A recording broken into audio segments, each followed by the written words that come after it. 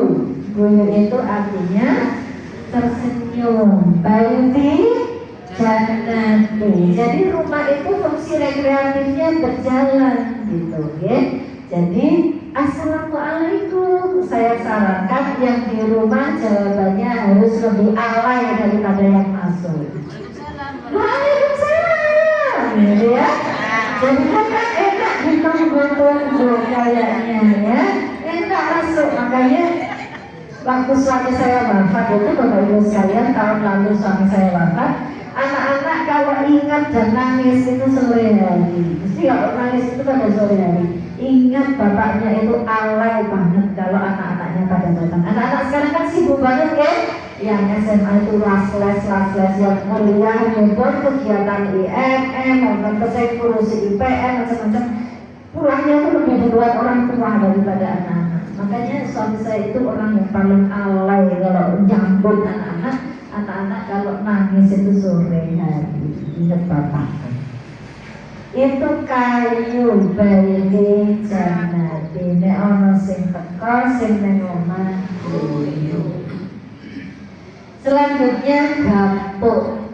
Gapuk itu nek ada anggota keluarga yang lega itu bahagia ya, maka anggota keluarga yang lainnya ngepuk-puk. Ngepuk-puk artinya memberi apresiasi.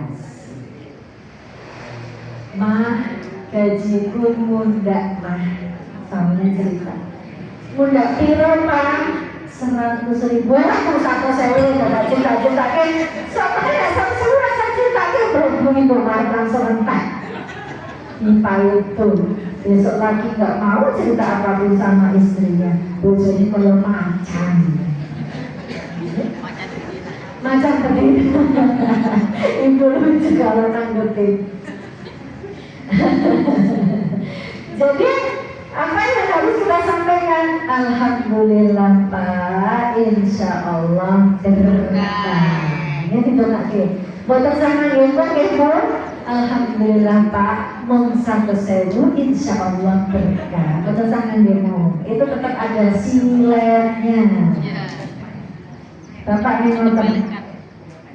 Pak sebaiknya ini mama bikin nasi goreng Thailand, enak banget, ikut praktek resep di Google, tak coba nih Pak. Tidak praktek pakai yang garam ini kena seraya, saya tambah lain. Langsung bojone down. Bapak Nabi itu tidak pernah mencela makanan apapun. Aisyah makan masak nggak enak tetap diomongin enak, ya. Pokoknya bapak nak ibu masak nopo-nopo menyajikan apa-apa dinikmati mawon. Seperti saya menikmati kopi pagi. Ini boten.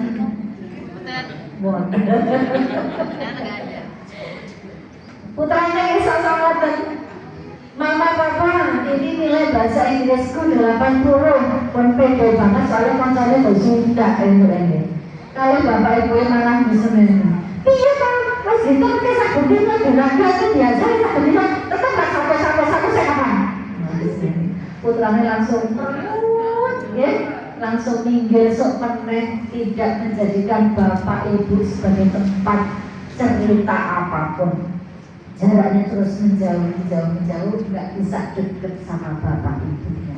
Itu karena tidak diapresiasi dalam situasi apapun.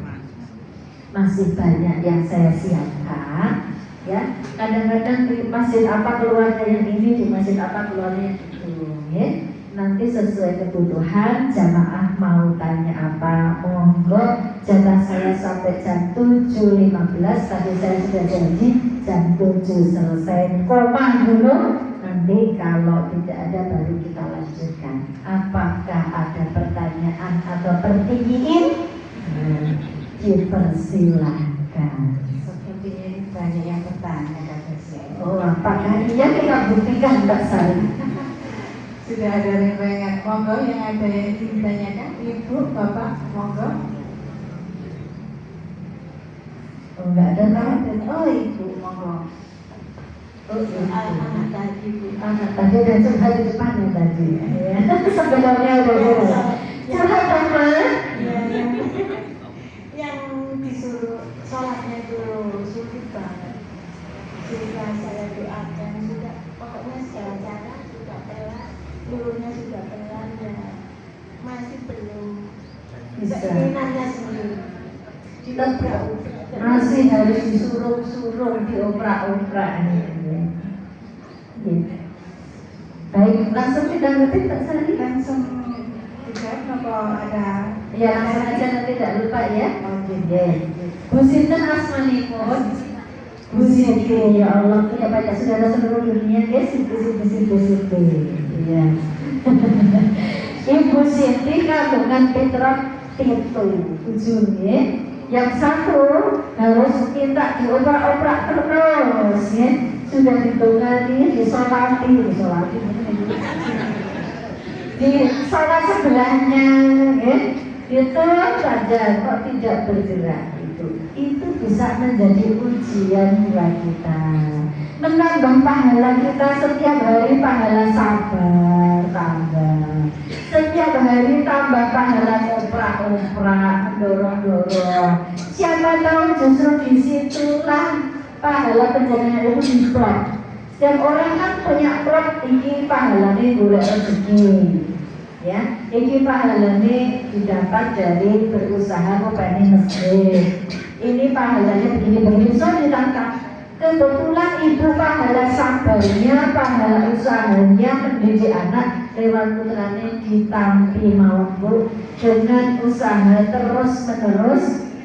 Allah menilai usaha kita bukan hanya hasilnya.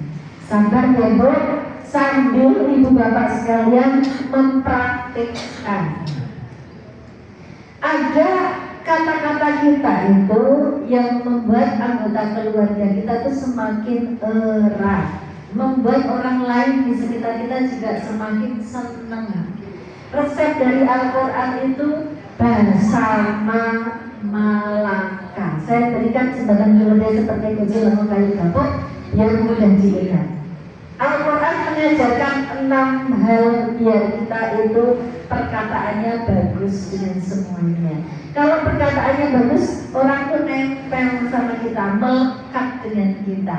Jadi kita mau ngapa-ngapain itu enak gitu ya. Termasuk dengan putranya, kalau sudah erat itu kita memberikan mau'idhah hasanah juga semakin enak.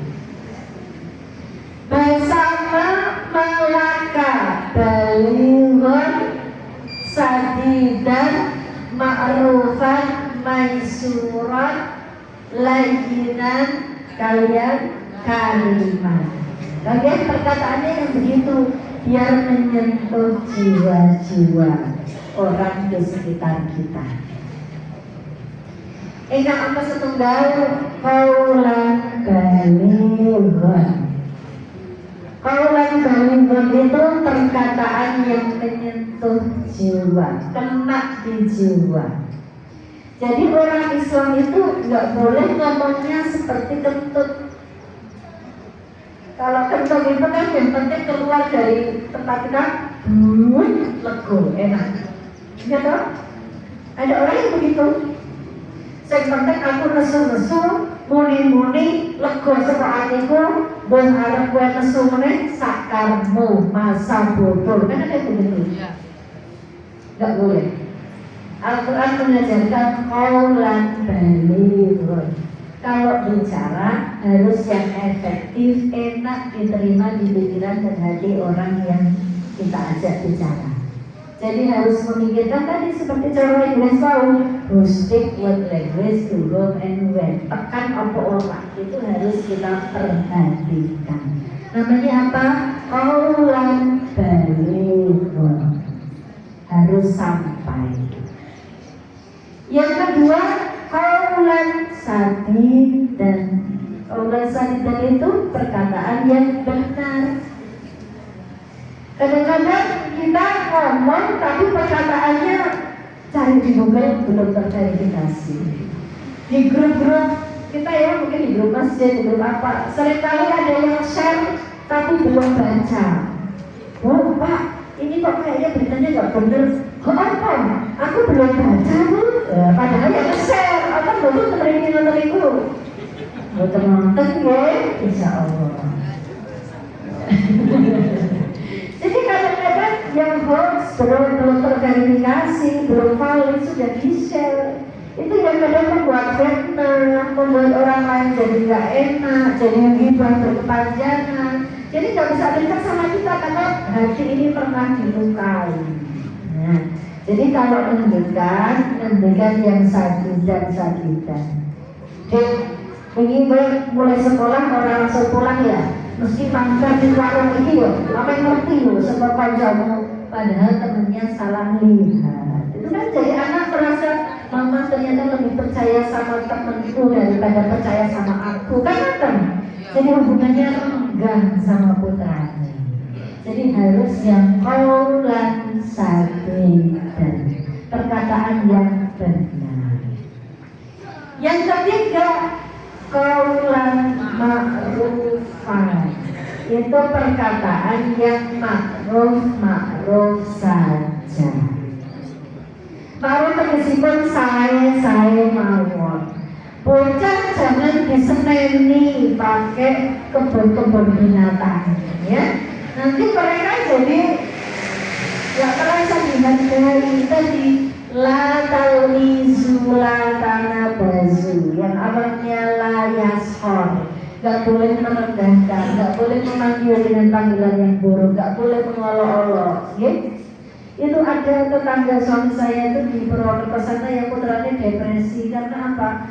Ibunya tuh membaca surat cinta dari cowoknya, terus setiap hari itu ngolok-olok anaknya terus, boleh nikahin, boleh pacarmu, akhirnya stres. Masuk ke psikolog juga karena orang tuanya ngolok-olok terus gitu. Ini nggak bagus. Terus ada juga, ini kenalan saya yang harus mengantarkan anaknya ke psikolog juga, bahkan ditangani sama psikiater karena harus pakai obat. Ketika dia besar, sudah selesai kuliah, meledak, ternyata selama ini merasa dibanding-bandingkan atau merasa dibedakan dengan kakak-kakaknya. Ketika ditanya sama psikolognya itu, karena orang tua harus mendampingi, apa yang membuat dibanding-bandingin? Kakak-kakak saya HP-nya selalu baru, saya HP second. Itu dicatat ternyata. Kakak-kakak saya ada fotonya di album. Saya lahir belakangan era digital, nggak ada yang di album. Itu ternyata dicatat. Kakak-kakak saya diparingi simbah juga jungkit, kula boten diparingi. Jadi itu ternyata yang kecil-kecil itu dikumpulin sampai lulus kuliah baru gede. Baru dia punya mangkelan dengan orang tuanya. Maka cara kita adalah qaulan ma'rufan ini yang betul-betul mempertimbangkan perkataan-perkataan kita sama atau tidak dengan kakak-kakaknya. Jangan-jangan kalau sama yang ini kita halus, tapi sama yang ini kita greget, ngomongnya beda. Karena memang kecilnya marahin mangkau, namanya ya. Nah itu cara kita sebagai orang tua memang harus ada seninya. Karena setiap anak dilahirkan tidak sama. Yang keempat, qaulan maisuron. Maisuron itu pantas atau tidak pantas. Kita harus mengatakan yang pantas-pantas saja. Pantas itu yang menyenangkan, yang enak diterima, tergantung situasi dan kondisi ya. Kadang-kadang di grup kita ngomong umroh yuk, padahal ada anggota grup yang makan saja masih sulit. Ngomongin makanan, padahal Senin Kemis banyak yang berpuasa. Itu harus kita pertimbangkan sikonnya tepat atau tidak. Qaulan maisuran, kepada anak-anak juga kita pertimbangkan apakah mereka lagi enak untuk diceramahi, enak untuk diajak diskusi, enak untuk omongin dari hati ke hati. Kita yang tahu situasi dan kondisi yang pasnya bagaimana. Yang kelima adalah qaulan layyinan. Qaulan layyinan itu perkataan yang lembut. Nek saged omongan kita itu yang tidak ngegas ya. Rasulullah orangnya tidak pernah ngegas. Kalau kita gasnya berapa kilometer per jam pada umur saya? Ya, harus ditahan karena memang perintah Al-Qur'annya layyinan. Waktu saya mengisi di JEC Jogja Expo Center itu ada ibu-ibu yang protes. Loh, saya itu memang begini, dari dulu memang saya begini, gak bisa kalau disuruh layinan, gitu ya. Itu kata Al-Qurannya begitu, makanya harus berlatih biar layinan, supaya nasihat kita tidak masuk telinga kanan, keluar telinga kiri. Wah, sekarang itu benar-benar, itu malah putranya letakkan ibu Rian lahirnya pinggir ya. Karena ngomongnya kok nyente ya. Tapi kalau enak deh, gimana sih? Mama kan udah bilang berkali-kali. Kok aja nggak mau ikut juga, kenapa sih? Itu lebih enak dibandingkan dengan ngomongnya yang pakai nada tinggi. Qaulan nomor lagi. Yang terakhir yaitu qaulan karimah. Qaulan karimah itu adalah perkataan yang mulia-mulia saja. Mulianya perkataan kita ini tergantung sama storage of mind. Storage of mind itu gudang di kepala kita. Kalau gudang di kepala kita isinya bagus-bagus, keluarnya ya kalimat-kalimat. Tapi kalau gudang di kepala kita isinya jelek-jelek, keluarnya ya jelek-jelek. Drakor, keluarnya nanti drakor sebagai referensi. Oh ini foto taruh tayangan yang ini, warnanya tipe yang begini ya. Jadi drakor yang jadi referensi. Tapi yang terisi adalah penjelasan Quran, hadis, psikologi yang bermanfaat. Maka keluarnya juga yang bermanfaat. Maka isilah storage of mind kita dengan yang baik-baik supaya keluarnya yang kalimat-kalimat. Nasihat pada anak juga yang kalimat-kalimat. Nanti mereka mudah untuk kita peluk, mudah untuk kita elus-elus ya. Jangan lupa yang namanya physical touch itu listriknya luar biasa. Salaman, pelukan, elus-elus itu adalah sesuatu yang membuat kita selalu terikat dengan anggota keluarga kita ya. Kalau yang ini sadar buat ibu-ibu bapak-bapak sekalian. Prasetulur pada elino Gomuren dengan dunia rengelantunya temen-temen mengaji temen berikan orang Elingo yang katibalan yang bos wancira wakilan Nisandani sarwa putih yen wis mangkat rapi ditumpake kereta Jawa lan rodane rupa manungsa dijujuke jero gua tanpa bantah tanpa rasa ditutupi anjan-anjan diurugi pirang-pirang saiki kare adan-adan kirimane anak kang soleh. Ingat, kematian pasti datang. Pada situasi seperti itu, inkota amaluhu, putus semuanya kecuali 3 perkara. Sedekah jariyah, makanya harus nyanyor, tidak boleh medit, ya. Ilmu yang bermanfaat. Saya bukan dosen, bukan guru, bukan ustaz. Ilmu yang bermanfaatnya gimana? Status yang bermanfaat. Era disrupsi statusnya ampun hujan, lapar, tidak bermanfaat. Statusnya yang mendapatkan manfaat, orang melakukan kebaikan kita dapat pahala terus. Doa anak soleh, saya doakan mudah-mudahan Bapak Ibu sekalian yang hadir, Mas Mbak sekalian, para putra, para wayahnya semua soleh dan solehah.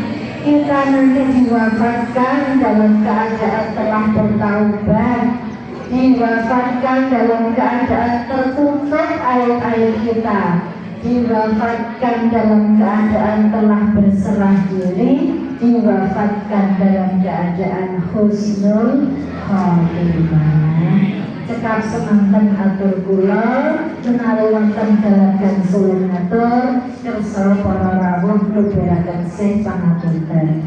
Wa'tasimu bihablillahi jami'an wa la tafarraqu. Wassalamualaikum warahmatullahi wabarakatuh. Alhamdulillah, acara sudah selesai. Dan ternyata hari ini tuh luar biasa materinya, sangat memotivasi bagi saya yang ibu-ibu muda, ya. Itu betul ya, ya. Untuk tadi semua materi itu memang terangkum di dalam guci, lengo, kayu, aku. Nah, itu. Dari saya selaku pengacara, bila ada salah kata perbuatan mohon maaf. Yang setulus-tulusnya acaranya dilanjut ya pertama-tamanya, tapi saya tutup dulu. Mari kita tutup acara ini dengan doa penutup majelis. Subhanallah wa bihamdika asyhadu an la ilaha illa anta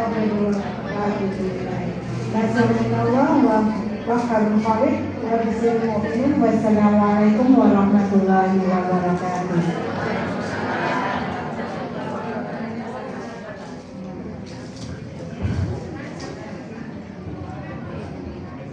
Sebelum berakhir, sedikit pengumuman untuk jamaah sekalian untuk hari Ahad ketiga bulan depan, insya Allah yang mengisi Ustadz Ari Saifuddin dari Kota Batu yang merupakan pengasuh dari Pondok Pesantren Al-Furqon Kota Batu yang juga merupakan kepala KUA dari Kota Batu untuk bulan Januari. Dan untuk bulan Februari, alhamdulillah kita bisa kedatangan lagi Ustadz kita, Ustadz Syakir Jamaluddin dari Yogyakarta.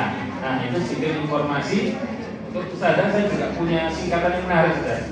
Guci, kalau jangan punya guci, lengo, kayu, gapuk, saya punya jamu, jati, kendi, jaga mulut, jaga diri, kendalikan hati, jaga hati, kendalikan diri. Nah, terima kasih atas rawuhnya untuk para jamaah sekalian. Monggo sambil disambi daharnya, sambil disambi kopinya. Untuk materi, alhamdulillah beliau sudah nge-share PDF dan PowerPoint. Nanti bisa japri sama saya atau saya share di grup. Tapi ada syarat dan ketentuan berlaku. Syaratnya harus subscribe dulu Masjid An-Nur Munala, ya. Akunnya Masjid Biru An-Nur Munala. Harus di subscribe dulu baru saya share nanti, ya. Bapak Ibu sekalian, monggo. Untuk materi juga nanti bisa dilihat rekamannya di akun YouTube Masjid Biru An-Nur. Monggo nanti bisa di subscribe, like dan share. Assalamualaikum warahmatullahi wabarakatuh.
Dari kelihatan yang asli orang Kulon itu kulingnya di bawah. Kalau orang tengah ngetan kulingnya di bawah gitu. Kita bisa saling akhirat gitu. Kalau orang Kulon itu mulut mendekatkan begitu makanan, kalau orang ngetan itu makanan mendekatkan ke mulutnya tuh. Saya nggak tidak yang bulan nggak macam tangan.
Bapak Ibu.